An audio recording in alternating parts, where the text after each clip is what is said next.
मुझे कई बार सवाल आते हैं कि आपके ये लैंडस्केप फ़ोटो जो उठाते हैं उसका सेटिंग्स क्या होता है, या फिर आप जो वेडिंग्स करते हैं कौन सा सेटिंग्स रखने से एक अच्छा फ़ोटो आ सकता है या वेल एक्सपोज फ़ोटो आ सकता है, या कोई पोर्ट्रेट्स लेते हैं तो पोर्ट्रेट्स में भी किस तरह से फ़ोटो अच्छा आ सकता है, क्या सेटिंग्स रखने से। तो दोस्तों मैं बता दूं, वैसा कोई सेटिंग्स रटने वाली बात नहीं है। इसके पीछे एक साइंस, एक कैलकुलेशंस रहता है, जो कि आप अगर बस खाली उसका प्रोसेस को याद रखेंगे तो हर बार, चाहे आप लैंडस्केप उठा रहे हो या वेडिंग्स या कोई पोर्ट्रेट्स या कोई भी जॉनरा ऑफ फोटोग्राफी उठा रहे हो, आपको हर टाइम प्रॉपरली एक्सपोज फोटो मिलने वाला है। तो आज के वीडियो में मैं आपके साथ शेयर करूंगा जो वर्कफ्लो होता है, जो प्रोसेस होता है एक्सपोजर ट्रायंगल का, जिसको शटर स्पीड, अपर्चर और आईएसओ मिला के एक वेल एक्सपोज फोटो मिलता है। किस तरह से क्या सेटिंग्स रखने से आपको एक अच्छा एक्सपोजर वाला photo without having noise, without having blurriness और without losing the depth of field आपको एक कैसे अच्छा शॉट मिलेगा। So it's your lemon photographer Amit. Without wasting much time, let's get started.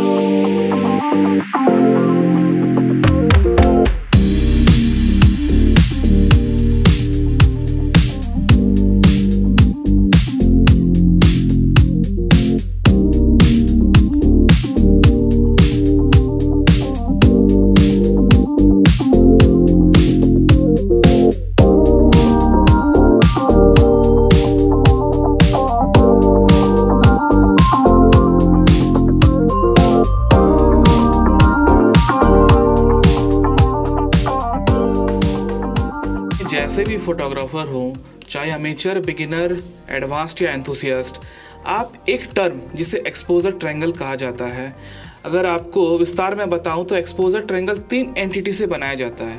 एक तो होता है शटर स्पीड या एक्सपोजर टाइम, अपर्चर या आइरिस जिसको बोला जाता है, आईएसओ या जो एक्सपोजर बूस्टर जिसको बोला जाता है।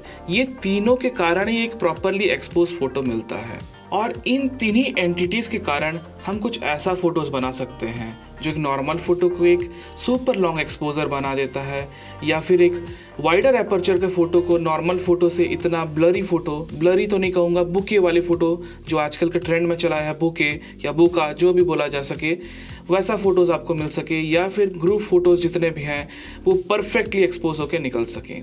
तो चलिए आज का वीडियो शुरुआत करते हैं एक्सपोजर ट्रायंगल और उसकी एंटिटीज़, और कैसे करके हम कैलकुलेट करके विदाउट मेमोराइजिंग एनीथिंग हम अपना एक अच्छा फोटोज निकाल सकें। तो अभी आप जो देख पा रहे होंगे स्क्रीन पे, ये है एक ट्रायंगल है, और माफ़ कीजिएगा मेरा ट्रायंगल सीधा सीधा नहीं है, क्योंकि हम बेसिक नॉलेज जानने वाले हैं, हम प्रॉपर मैथमेटिक्स का स्केल वो सबको नहीं जानने वाले हैं। तो इसे कहा जाता है एक्सपोजर ट्रायंगल। और आप देख सकते हैं कि टॉप में मैंने शटर स्पीड जिसको एस से डिनोट किया जाता है, अपर्चर या आइरिस को एफ से डिनोट किया जाता है, और आईएसओ ही रहता है जो कि 100, 200, 400, 800, 1600, 3200 पे रहता है। तो ये चीज़ सब क्या होता है, चलिए मैं एक छोटा सा एग्जांपल लेके आपको बताता हूँ। पहले हम जान लेते हैं shutter speed, aperture value, ISO होता क्या है। शटर स्पीड जो रहता है, कैमरा का जब शटर बंद होता है तो वो कुछ सेकेंड्स, फ्रैक्शंस ऑफ सेकेंड्स में कैलकुलेट होता है। से 1 सेकेंड का 1/25 of A second, 1/250 of A second, या फिर उसको शटर को क्लोज होने के लिए 2 सेकेंड लगता है, 4 सेकेंड लगता है, 8, 10, 15 मिनट तक सेकेंड्स लगते हैं। इसको शटर स्पीड बोला जाता है। मतलब कोई भी जो चीज़ कैप्चर होता है तब वो शटर कैप्चर होने के, शटर जब गिरने के बाद ही कोई शॉट एक कैप्चर होता है। एपर्चर वैल्यू होता है जो आइरिस रहता है, जिस तरह का हमारा आँख रहता है, छोटा से बड़ा होता है। अगर छोटा करेंगे तो हम शार्प दिखता है, जितना बड़ा करते जाएंगे लाइट का एंट्री पॉसिबिलिटी ज़्यादा रहता है और ज़्यादा लाइट हमें दिखते रहते हैं। वही आइरिस के हिसाब से एपर्चर काम करता है। और आईएसओ जो है वो डिजिटली बूस्ट होता है अपना लाइट को। अगर 100 आईएसओ पे, अगर बेस आईएसओ पे अगर कुछ मतलब एक एक्सपोज मिलता है तो 200 करेंगे तो वो 1 स्टॉप बढ़ जाएगा, 400 करेंगे तो 2 स्टॉप्स लाइट ज़्यादा बढ़ जाएंगे, मतलब ओवर एक्सपोज की ओर जाएंगे। उसी तरह आईएसओ अगर 50 करेंगे या 25 करेंगे तो लाइट कम होते जाएंगे। तो ये होता है एक्सपोजर ट्रायंगल। ये तीनों एंटिटीज से लेके ही एक प्रॉपरली एक्सपोज फोटो मिलता है। तो चलिए मैं आपको एक बताता हूँ, एक छोटा सा एग्जांपल लेके कि किस तरह से कैलकुलेट किया जाता है। एक एग्जांपल मैं आपको देता हूँ। जैसे कि मैंने एक रखा है शटर स्पीड यहाँ पर 1/25 ऑफ ए सेकेंड, f5.6 और ISO जो है वो है 800 रहेगा। इसके लिए सोच सकते हैं हम ये ग्रुप फ़ोटो ले रहे हैं, सपोज़ एक वेडिंग में हम लोग ग्रुप फ़ोटो ले रहे हैं, तो इसके लिए 4 से 5 बंदे अगर रहेंगे तो ये सेटिंग्स में हमको एक अच्छा फ़ोटो मिल सकता है। और ये मतलब आपका एक्सपोजर मीटर पे और हिस्टोग्राम पे प्रॉपरली एक्सपोज बता रहा है। लेकिन यही सेटिंग से अगर हम चाहें तो एक सिंगल बंदे का अगर फोटो ले रहा है और हम लेंस सपोज 24-70 f2.8 रखे हुए हैं, तो हम उस 2.8 का यूटिलाइजेशन कर सकते हैं, क्योंकि ऑब्वियसली यहाँ पर ISO 800 हुआ है तो कुछ ना कुछ नॉइज़ तो इंट्रोड्यूस होगा। लेकिन अगर हम उस एपर्चर को 2.8 ले आते हैं तो ISO भी कम हो जाएगा इजीली और थोड़े से नॉइज़ फ्री फ़ोटो भी मिल सकते हैं हमें। जैसे कि अगर हम इसको 2.8 करते हैं, अच्छा मैं आपको कैलकुलेशंस पहले बता दे रहा हूँ। ये अभी 5.6 है, ओके इसको रहने दीजिए, मैं आपको शुरू से बताता हूँ। आपको 2 एपर्चर हमेशा याद रखना पड़ेगा, एक तो है 1.4 और 2.0। अब कैलकुलेशंस जब हम लोग स्टॉप्स में करते हैं, कोई पूछता होगा आपको भाई एक स्टॉप एपर्चर बढ़ा देना उसको, उसका मतलब यही रहता है अगर आपका एपर्चर 2 है तो आपको 1.4 का डबल करना है, दैट इज 2.8। अगर आपका एपर्चर 2.8 है और आपको f4 मतलब उसको एक स्टॉप और बढ़ाना है तो उसका प्रीवियस वाला जो एपर्चर रहता है जो 2.0 उसका डबल आपको करना है, मतलब 4.0। उसी तरह अगर आपका एपर्चर 4.0 से 5 मतलब नए एक स्टॉप बढ़ाना है तो आपको उसका प्रीवियस एपर्चर का डबल करना है। जैसे कि 2.8 का डबल होता है 5.6, वैसे ही 4 का डबल होता है 8, 5.6 का डबल होता है 11, 8 का डबल होता है 16, 11 का डबल होता है 22 और ऐसे ही चलता जाता है। तो अगर आपको अभी कोई पूछता है 4 है और भाई एक स्टॉप एपर्चर ऊपर कर दो तो मतलब वो हो जाएगा 5.6। अगर f4 से एक स्टॉप नीचे वाइडर कर दो उसका मतलब हो जाएगा 2.8। तो ये होता है एपर्चर का खेल। उसी तरह शटर स्पीड भी उसी तरह से ही कैलकुलेट होता है, लेकिन थोड़ा सा अलग होता है। से 1/250th of A second shutter speed है, तो इसका भी यही रहता है कि इसका डबल और हाफ में करना है। अगर शटर स्पीड 1/250 का आपको स्पीड करना है, मतलब एक स्टॉप अगर आपको फास्टर करना है तो 1/250 का इंटू 2 करेंगे तो 1/500 हो जाएगा, मतलब ये हो जाएगा 1/500। उसी तरह 500 का डबल हो जाएगा 1/1000 और इसका वैसे ही डबल हो जाएगा एक स्टॉप में तो 1/2000। इसी तरह अगर हम कहेंगे कि एक्सपोजर टाइम बढ़ाना है, मतलब शटर को खोलना है, तो कैसे करेंगे? 1/250th ऑफ ए सेकेंड का मतलब 2/50, 1 बाय जो फ्रैक्शन 250 है उसका हाफ हमें कर देना है, मतलब डिवाइडेड बाय 2 तो हो जाएगा 1/250।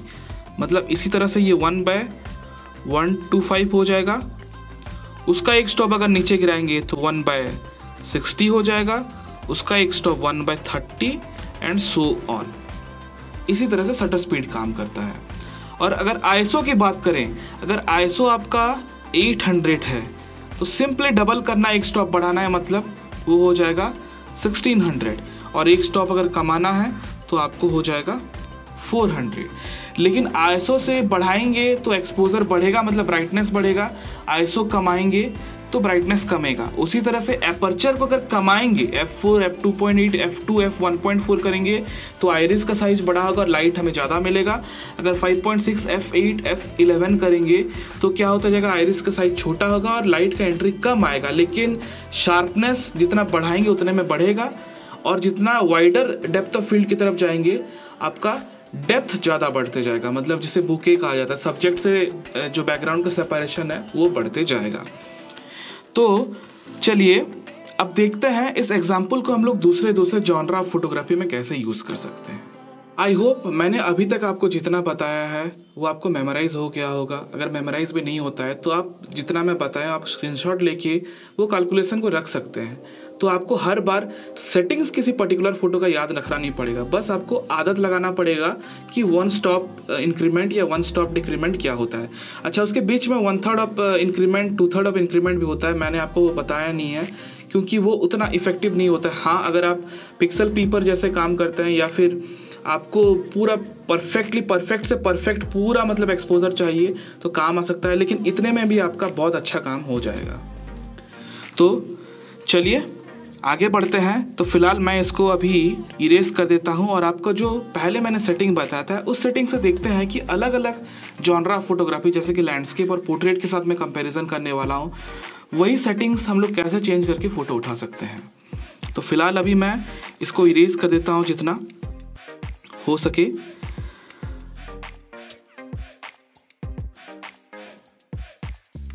तो ये हो गया अभी, और मैंने जैसे आपको बताया कि ये जो सेटिंग है एक ग्रुप शॉट का है, वेडिंग में कर रहा हूँ या कोई भी फैमिली पोर्ट्रेट्स ले रहा हूँ, 4-5 बंदों का ग्रुप है, तो मैंने f5.6 को रखा है क्योंकि जैसे पता है अपर्चर आप जितना बढ़ाएंगे उतना एरिया ऑफ कवरेज फोकस में होते जाएगा, और जितना वाइडर अपर्चर करेंगे से 1.4, 2.8 f2, तो उतना जो फोकस का एरिया है वो कम होते जाएगा और उतना वो डेप्थ ऑफ फील्ड देता जाएगा। जितना हम लोग ज़्यादा बढ़ाएंगे अपर्चर उतना डेप्थ ऑफ फील्ड बढ़ते जाएगा, और जितना कमाएंगे डेप्थ ऑफ फील्ड कमते जाएगा, जिसको शैलो डेप्थ ऑफ फील्ड बोला जाता है। तो चलिए देखते हैं। हम पहले एग्जांपल लेते हैं एक पोर्ट्रेट का। अगर यहाँ पर एक सिंगल बंदा है, सिंगल एंटिटी, तो जैसे कि मैंने आपको बताया कि यहाँ पर आईएसओ को हम कम कर सकते हैं। सपोज ये आईएसओ हम कर सकते हैं 800 से, एक नीचे करेंगे तो 400 आ जाएगा, उससे भी एक नीचे करेंगे तो 200 आ जाएगा, और उससे नीचे करेंगे तो 100 आ जाएगा। मतलब 100 अभी मेरा बेस आईएसओ है, तो इस पर बिल्कुल नॉइज़ नहीं आएगा। लेकिन हमने कमाया कितना, 3 स्टॉप्स कमाया। मतलब ये 1 हो गया, ये 2 हो गया, ये 3 हो गया, और 3 स्टॉप्स अभी मेरा जो फोटो है प्रॉपरली एक्सपोज था वो अंडर हो गया। तो उसको कंपेंसेट करना पड़ेगा मुझे एपर्चर और शटर स्पीड को मिला के। तो ठीक है, देखते हैं क्या कर सकते हैं। अब मेरा जो लेंस है वो 24-70 f2.8 है, मतलब 5.6 f4 और 2.8। 2 स्टॉप्स अगर मैं नीचे कर देता हूँ तो मुझे लगभग शॉट मिल जाएगा। जैसे कि मैंने इसको नीचे कर दिया f4, 1 स्टॉप हो गया, उसके बाद एक और स्टॉप करेंगे तो 2.8 आ गया। इससे नीचे मैं जा नहीं सकता क्योंकि मेरा लेंस मुझे इतना ही प्रोवाइड करता है। तो ये 2 स्टॉप्स हो गया, लेकिन मैंने कमाया हुआ है आईएसओ जो वो 3 स्टॉप्स कमाया हुआ है, तो अभी 1 स्टॉप अंडर फिर भी बताएगा मुझे। ठीक है, तो हम 2 चीज़ कर सकते हैं, आइदर अपना आईएसओ को 200 पे रख सकते हैं, 100 पे नहीं रखेंगे तो ये कंपेंसेट हो जाएगा, या फिर अभी हम शटर स्पीड को और नीचे ला सकते हैं। 1/250th ऑफ ए सेकेंड, एक पर्सन के लिए हम लोग 1/125th ऑफ ए सेकेंड रखने से भी चलता है। तो हम क्या कर सकते हैं, इसको एक स्टॉप नीचे कमा देंगे, that is 1/125th of A second. तो अभी जो मेरा सेटिंग आया 1/125th f2.8 और ISO 100 पे मुझे सेम एक्सपोजर वाला शॉट फॉर सिंगल एंटिटी मिल जाएगा या सब्जेक्ट, राइट। अब इसमें एक्सपोजर का कोई चेंजेस नहीं रहेगा रिगार्डलेस। अगर आपका लाइटिंग कंडीशंस बहुत डिफरेंट है, अलग अलग से आर्टिफिशियल लाइटिंग आ रहे हैं, तब उसके लिए बिल्कुल अलग थ्योरी है। ये हो गया पोर्ट्रेट के लिए। अब हम देखते हैं वही सेम चीज को लैंडस्केप में हम कैसे चेंज कर सकते हैं। तो ये हो गया फॉर पोर्ट्रेट। अब लैंडस्केप के लिए हम क्या कर सकते हैं, लैंडस्केप्स में आप लोगों ने अगर मेरा वीडियो देखा होगा तो देखे होंगे मैं हमेशा ट्राइपॉड कैरी करके घूमता रहता हूं, इसलिए क्योंकि उससे मुझे शटर स्पीड हैंडल करना नहीं पड़ता है। अगर 1/125th ऑफ ए सेकेंड या 1/60th ऑफ ए सेकेंड से मैं नीचे जाता हूँ तो मेरे हिसाब से मेरा जो एक्सपीरियंस है, मेरा हाथ बहुत ही वाइब्रेट होता है, तो फोटो जो है वो शेकी आ सकता है या ब्लरी आ सकते हैं। तो मैं हमेशा लैंडस्केप यूज़ करता हूँ क्योंकि लैंडस्केप्स में ट्राइपॉड का होना बहुत ज़रूरी है। सब कुछ स्टिल होता है, बस पानी या क्लाउड जैसे चीज़ें मूवमेंट होती है, तो उससे भी हमें कैप्चर करना होता है। तो से यहाँ पर f5.6 था ग्रुप में, अभी इसको मैं f8 कर देता हूँ, मतलब एक स्टॉप बढ़ा देता हूँ, दैट इज f8। मतलब प्रेजेंट सिनेरियो से मेरा जो एक्सपोजर है वो कम हो गया। ऑब्वियसली f8 कर दिया हूँ तो एक स्टॉप बढ़ जाएगा। तो यहाँ पर मैं क्या कर सकता हूँ, आईएसओ भी जो है लैंडस्केप में हमेशा ये चाहिए होता है कि जितना बेस आईएसओ है उतने में अगर उठाएंगे तो सबसे ज़्यादा अच्छा रहता है। तो यहाँ पर आईएसओ 800 था। देखिए ये ग्रुप का सेटिंग में, ग्रुप वाले जगह पे मैं बिल्कुल नहीं कर रहा हूँ। मेरा जो प्रॉपर एक्सपोजर है ये एक लैंडस्केप सिनेरियो पे ही बता रहा है। आप ये मत समझिए कि मैं ग्रुप से कहाँ लैंडस्केप पहुँच गया। मैं बस सेटिंग्स का बात कर रहा हूँ कि ये मेरा जो 1/250 f5.6 और आईएसओ 800 जो है, ये मेरा सिचुएशन एक लैंडस्केप पे भी है, तो उसको कंसीडर करके मैं आपको बता रहा हूँ अभी। तो चलो मैंने पहले f8 कर दिया टू गेट एवरीथिंग शार्प। और f8 most of the lenses का स्वीट स्पॉट रहता है, जिसपे मतलब कोई डिस्टॉर्शन नहीं रहता है, कोई विनेटिंग नहीं रहता है, कोई फ्रिंजिंग नहीं रहता है। तो मैंने f8 कर दिया। और जो आईएसओ है 800 से इसको भी 100 ले आएंगे, जैसे कि 3 स्टॉप्स नीचे, तो इसको मैंने आईएसओ 100 कर दिया। बट द प्रॉब्लम इज अभी टोटल 4 स्टॉप्स अंडर हो गया एक्सपोजर, मतलब फोटो जो है बहुत ही अंधेरा हो गया है। तो ये हो गया 4 स्टॉप्स अंडर। तो बचा क्या है अभी, शटर स्पीड ही बचा है। ओके, अब इसी को क्योंकि हम f8 से ऊपर लेंगे तो और डार्क होते जाएगा, तो उसके चलते आईएसओ को हम 100 से नीचे नहीं ला सकते। हालांकि बहुत सारे लो आईएसओ भी रहते हैं, लेकिन इसमें सब चीज में होगा कि और ज्यादा अंडर होते जाएगा। तो उसके लिए हमारा शटर स्पीड था 1/250, 250। एक स्टॉप अगर नीचे करेंगे तो 1/125। उसके बाद जैसे कि मैंने बताया था उसका डिवाइड बाय 2 करना पड़ता है, 1/250 या 1/25 का, तो मुझे मिल जाएगा 1/60। देखिए एक्चुअली 1/125 को हम लोग डिवाइड करेंगे तो 62.5 आता है, लेकिन कैमरा जो है 1/60 रीड करता है। तो ठीक है, ये एक स्टॉप हो गया, ये 2 स्टॉप हो गया। अब 1/60 से नीचे आ जाएगा 1/30, 3 स्टॉप हो गया, लेकिन हमें डेफिसिट है और एक स्टॉप का, तो उसको हम कर सकते हैं 1/15 ऑफ ए सेकेंड। तो मुझे लैंडस्केप के लिए अभी मुझे मिल गया 1/15 f8 एंड आईएसओ 100 पे। मुझे जो शॉट पहले वाले सेटिंग पे मिल रहा था, अभी सेम एक्सपोजर पे मुझे अभी अपना लैंडस्केप मिल जाएगा। But you have to carry a tripod for this. 1/15 अगर आपका लेंस वाइब्रेशन रिडक्शन या वाइब्रेशन कंपेंसेशन सपोर्ट करता है, इमेज स्टेबलाइजेशन जैसा चीज़, तो आप 1/15 ऑफ ए सेकेंड पे भी हैंडल ले सकते हैं। अगर नहीं तो आपको ट्राइपॉड लेना पड़ेगा।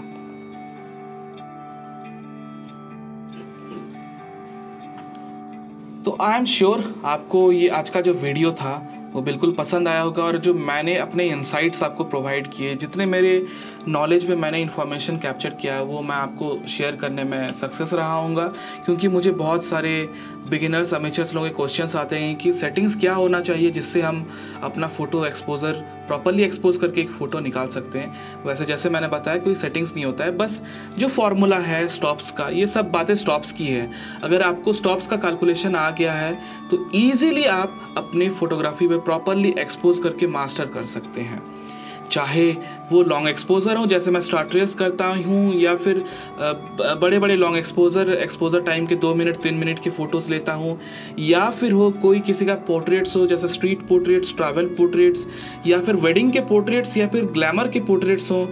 वाइड जो शैलो डेप्थ ऑफ फील्ड रहता है 1.4 या 2.0 एपर्चर वाला शॉट हो, या फिर कहीं पे ग्रुप शॉट्स जैसे जिसमें 5.6 f8 या फिर उससे ज़्यादा स्ट्रीट फोटोग्राफी जैसे चीज़ों पे ज़्यादा एपर्चर हो, वैसे यूज़ करके आप अपने फ़ोटोज़ पे मास्टर कर सकते हैं। वैसे आप बताइए कमेंट सेक्शन पे आज का ये वीडियो आपको कैसा लगा, और क्या मुझे इस तरह के इंफॉर्मेटिव मतलब एजुकेशनल इंफॉर्मेटिव वीडियो आपके लिए बनाना चाहिए, क्योंकि मैं सोच रहा हूँ कि एक नए सीरीज स्टार्ट करते हैं जिसपे कैमरा से रिलेटेड सारे क्वेश्चंस और इसके थियोरेटिकल एस्पेक्ट्स को मैं आपको प्रोवाइड करूंगा, ताकि आप प्रैक्टिकल के साथ अपने जो थियोरेटिकल भी नॉलेज है उसको बढ़ा सकते हैं, और कहीं पर भी जाएं आपकी तारीफ बेहद होगी बिल्कुल भी। तो आपको बस मेरे चैनल को सब्सक्राइब कीजिए, जितना हो सके लाइक्स कीजिए, शेयर कीजिए। It's your lemon photographer Amit signing off and take care.